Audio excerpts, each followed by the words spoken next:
Good afternoon, and welcome to this special edition of ASEC Conversations. Today, we are thrilled to have with us leading cardiologist, Dr. Gopi Cherukuri, who's here to speak about heart health and the athlete. At this time, I'll turn it over to our guest host, Ashley Hammett. Ashley?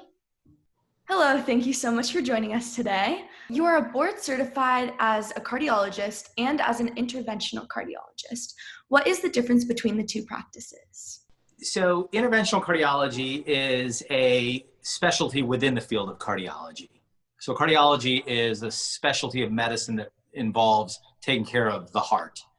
And a cardiologist, or what we in the field call a general cardiologist or a non-invasive cardiologist, is somebody who takes care of heart issues using diagnostic tools and medications mostly. An interventional cardiologist, which is also something that I do, also involves taking care of heart issues, but there's certain operative techniques that we use, things like stents and angioplasty and things of that nature to open up arteries, to fix valves, to improve blood flow, those kinds of things. And so that's the distinction. It's one involves being less invasive, the other one involves being more invasive. Biltmore Cardiology is about to celebrate 25 years in business. What do you think was the formula that has made Biltmore Cardiology a leader in Arizona and recognized nationally? Yeah, so Biltmore Cardiology has been around. Actually, I think we just surpassed 25 years. And I think it really involves the people that work there. It was started by two physicians and a small group of people renting a little space within another physician's office.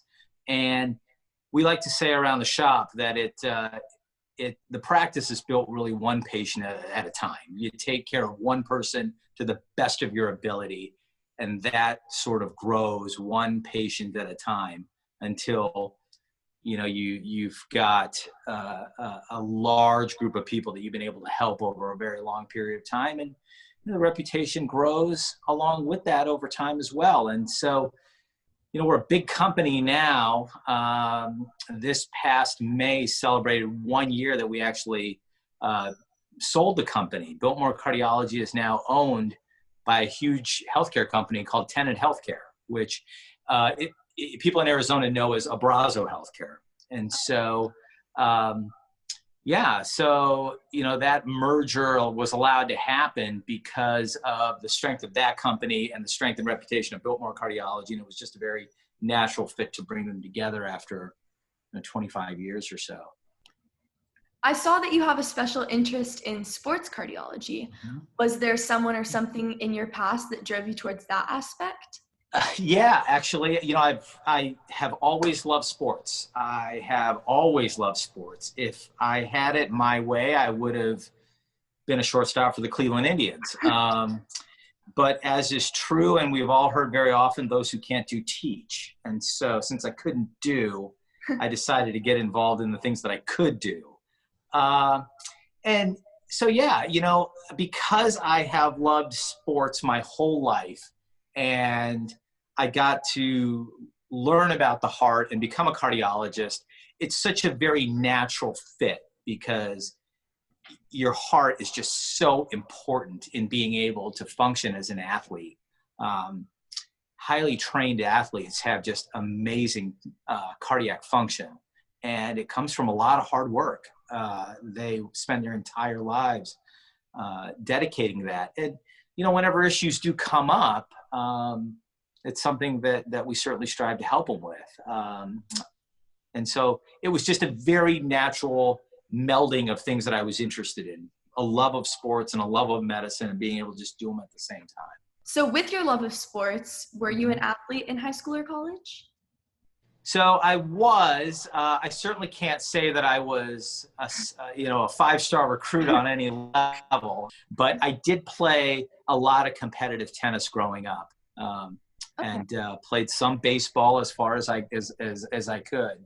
Also participated in a lot of endurance sports over the years. I was a runner for decades until my knees wouldn't let me do it anymore, and now I'm a pretty avid cyclist. I really enjoy Oh, wow. road biking. So endurance sports, a little baseball, a little tennis, kind of a little of everything. I'm sort of a jack of all trades, master of none, but I love it all.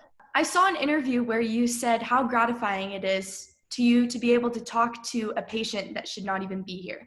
That must be an exceptional feeling to know that you have the capability to extend lives. It really is. It really is. In the interview you're referring to, I was asked a question about, are there situations that come up in my profession Mhm. that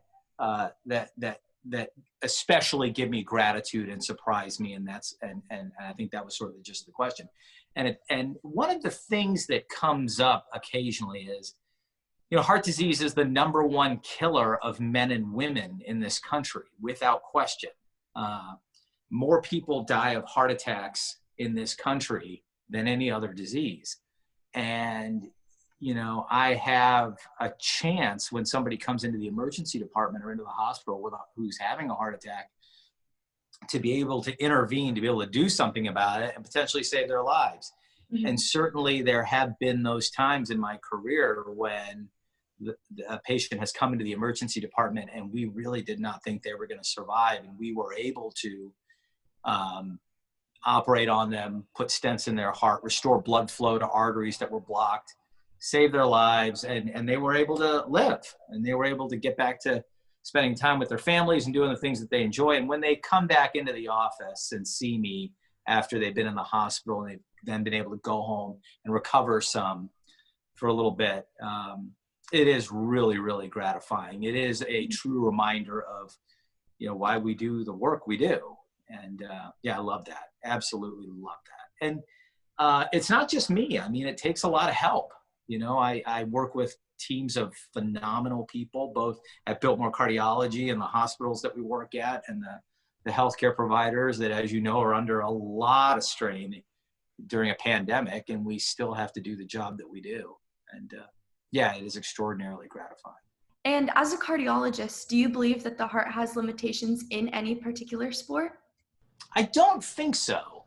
And here's the reason I don't think so, is because I tell people that there is probably more that we don't know about the human body than what we do know. And you can go to a medical library at the University of Arizona or a Midwestern School of Medicine or any of the big hospital libraries, and there are shelf after shelf after shelf of nothing but medical books. And who knows? That could be 5% of what we know. That could be 50% of what we know. We have no way of knowing that. If the first person to ever run a marathon died. He delivered the message, I think it was in Greece, and he died right after. I think it was a guy named Philippides. This was 800 years ago. More than that. This was 2,000 years ago. Within the last year, somebody has run, now it didn't qualify as a world record, but somebody's run a marathon in under 2 hours. We never would have, and the guy, of course, he survived, and we never would have thought that would have been possible. I mean, every time a world record gets set, we think to ourselves, oh, there's nobody ever going to break that. Mm-hmm. Michael Schumacher, 7-time Formula One world champion. His record is probably going to get broken this year by Lewis Hamilton. Nobody thought that would ever happen. And you know what? We continue to be amazed. I mean, the human spirit. People have training techniques that are available to them that they never had before. People have technology and understanding of the human body and the human heart that was never available to them before. And some of the things that we talk about in terms of how to train your heart for an event, cardiac efficiency and VO2 max, all these kinds of things that we talk about. We really didn't know that stuff 10 years ago and 20 years ago. And now we have a better understanding. We can apply those techniques. And it shows in mile split times. It shows in world records. It shows in any number of things. So I don't really think that we have limitations as of yet. The COVID-19 pandemic has wreaked havoc on the world and has disrupted sports to a great extent. What are your thoughts regarding how the sport world has reacted to the pandemic? I really think sports are a great metaphor for life. okay? Anyone who has played on a team sport, whether it's, your church basketball league or softball league, or whether you've played high school sports or college sports or even professional sports, I don't think there's a life lesson that can't be learned by playing sports. Lessons in teamwork, lessons in hard work, lessons in the value of practice, the lessons of taking care of your community. I think during a pandemic, I think that stuff has become even more important. You have to think about your community as a whole. You have to think about how your actions affect those person's actions. And you have to think about collectively, what do we have to do in order to get through this? And I think sports teaches you so much about that. When you first heard about COVID-19 and the issue, did you think that it would develop into the worldwide problem that it is now become? That's a great question. Thinking back about it, it's hard to say. I can remember thinking that, this is a really big problem. This is really scary. This is an infectious disease. At the time, was ravaging China. Mm-hmm. But I think I sort of thought about it the way we sort of think of previous localized pandemics, the way we thought of Ebola in Africa, or the way we thought about H1N1 or bird flu, or any of these other recent pandemics. But I can tell you, I remember kind of in the back of my head thinking, okay, wait a minute. We now have international travel. We now have people living closer together than any time before. It is a global community that we live in. And so I remember having kind of this feeling in the back of my head thinking, all right, this could really be a problem. This could really be a problem. And obviously it has become exactly that. So many college conferences put their 2020 football and other fall sports seasons on hold, primarily because of the preliminary indications that COVID-19 had the potential to cause cardiac problems in athletes. Mm-hmm. Access to reliable, quick COVID-19 testing and cardiac monitoring has caused many to reverse these decisions. Mm-hmm. What are your thoughts on the steps they will take to decrease the cardio impact on players? The first thing I'll say is there's no perfect system. There's no perfect solution to this problem. I think that the original decision, this is purely my opinion, I think the original decision to postpone sports was probably a safe one out of an abundance of caution.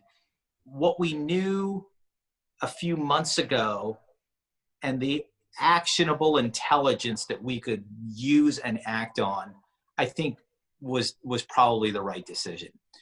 Now, I think we've come to realize that we know more, we can do rapid testing, social distancing works, masks work, washing your hands work, all of these things. And as we've seen with things like Major League Baseball, we've seen with the NBA, we're seeing with NFL football and hockey, they have been able to come up with systems that work for them.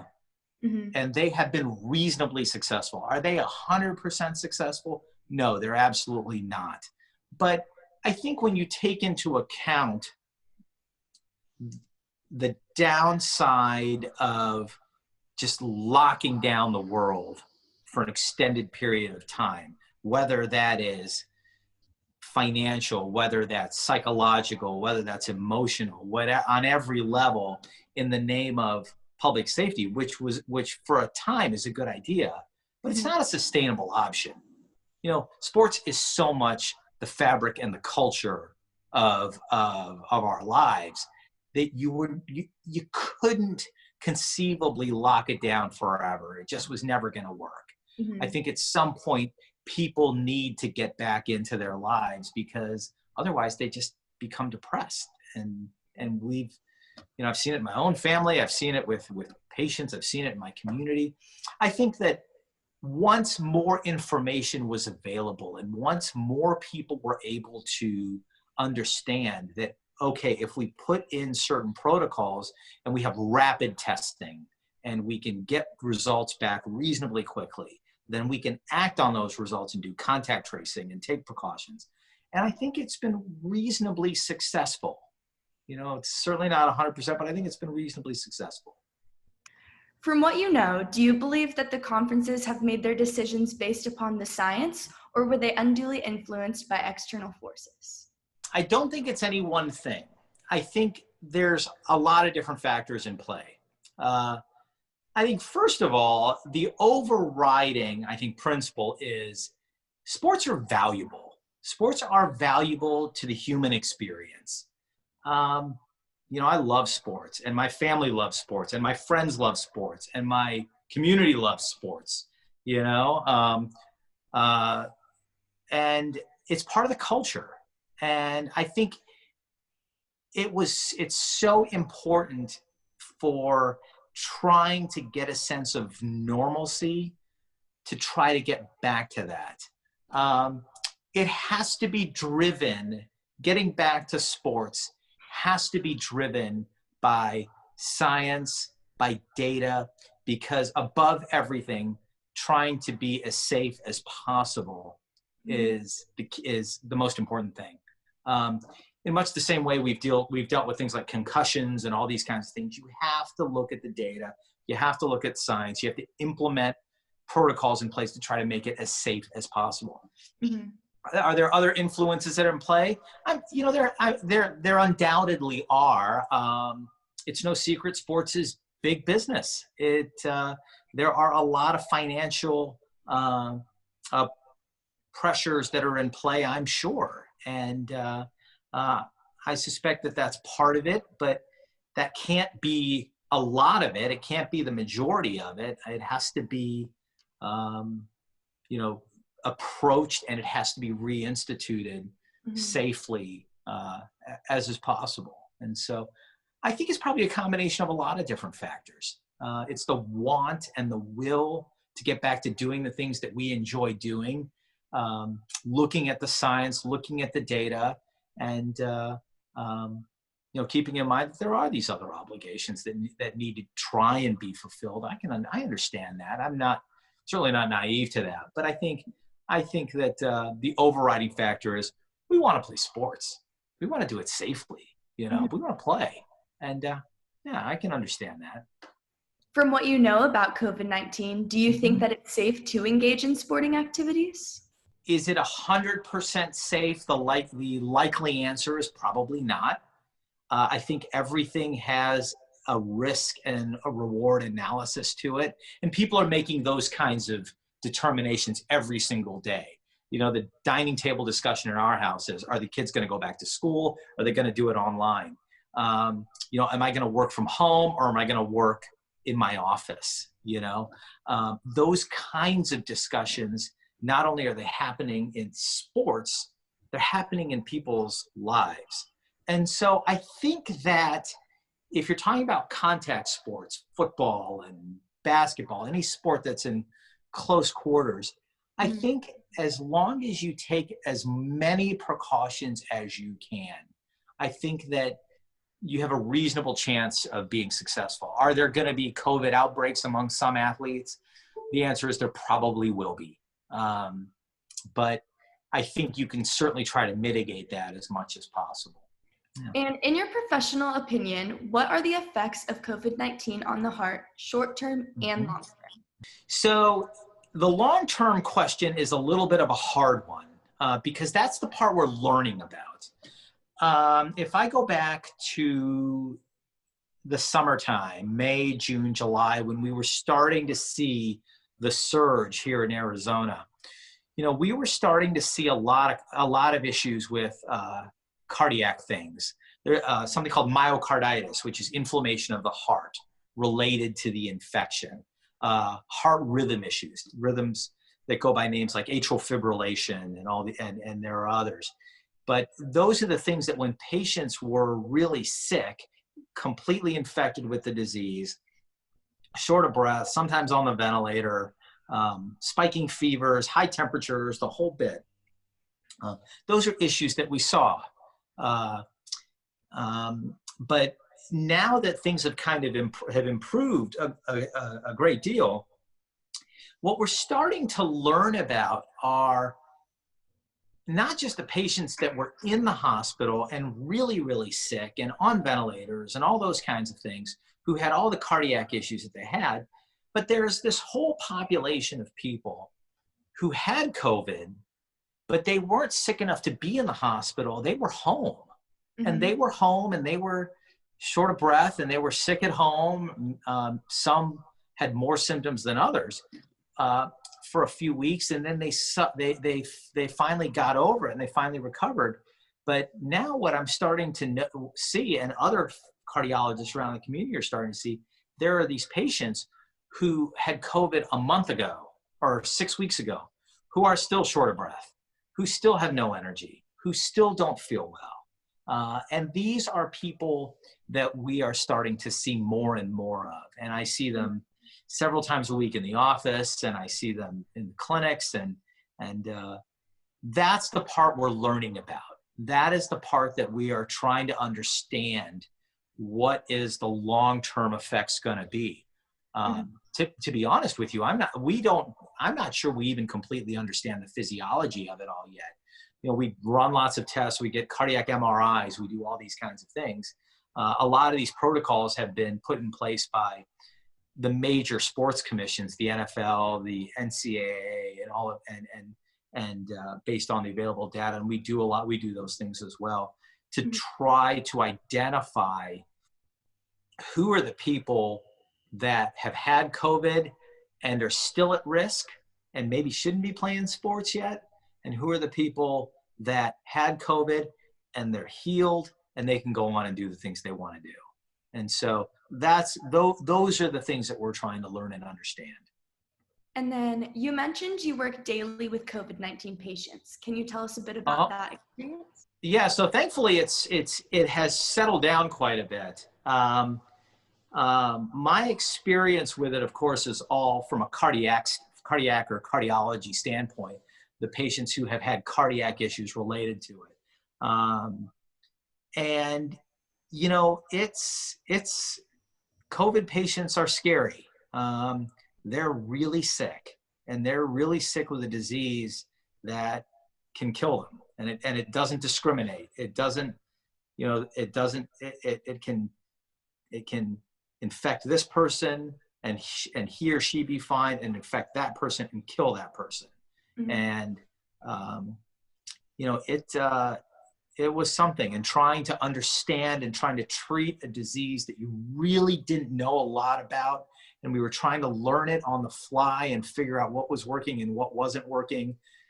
Looking at what people were doing in Europe, because they had it in China, and then they had it in Italy, and then they had it in the rest of Europe. And then we were looking at and trying to do trying to see what was working for them and what wasn't working.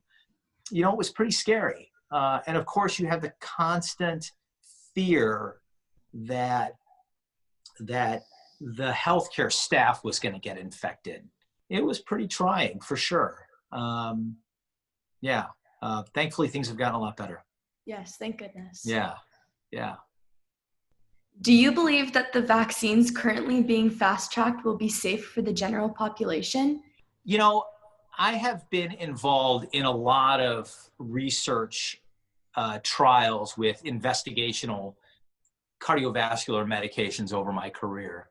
And I can tell you this. The FDA is very strict about what gets released to the general public. Do they sometimes make mistakes? Those of us who have been practicing medicine long enough have seen a mistake here and a mistake there. But by and large, the FDA makes decisions regarding effectiveness and safety based on the best available data. Okay. And I very strongly believe that. That has been my experience in 20 some years of doing this.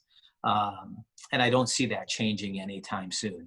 So the answer to your question is, I think that when a vaccine finally gets released to the general public, I think the decision to release the vaccine to the general public will be based on the FDA's review of the effectiveness of the vaccine and the safety of the vaccine. And if they truly believe it, that it is effective and safe, they'll release it.